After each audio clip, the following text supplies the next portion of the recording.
کافروں سے جنگیں۔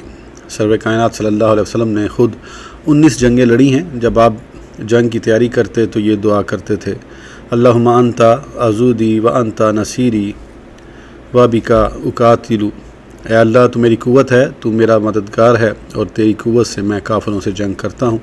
سب سے پہلے ابوا، پھر بوات اور عشیرہ کی جنگیں لڑیں۔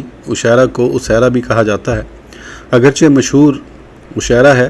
ابوا مدینہ منورہ شرفہا اللہ تعالیٰ کی سمت میں حجفہ سے 23 میل دور گاؤں ہے۔ وہاں وبا بہت ہے، اس لیے اس کو قلب حروف کر کے ابوا پڑھتے ہیں، ورنہ اوبا کہا جاتا۔ یہ اسلام میں پہلی جنگ ہے۔ مدینہ منورہ تشریف لانے کے تقریباً 1 سال بعد سفر کے مہینے میں آپ نے قریش کا تعاقب کیا اور ان سے جنگ کرنے کا ارادہ کیا، لیکن رئیس مجددی نے صلح کرا دی، جو بنی زمر بن بکر بن عبد مناف کا سردار تھا۔ اس لیے آپ جنگ کیے بغیر واپس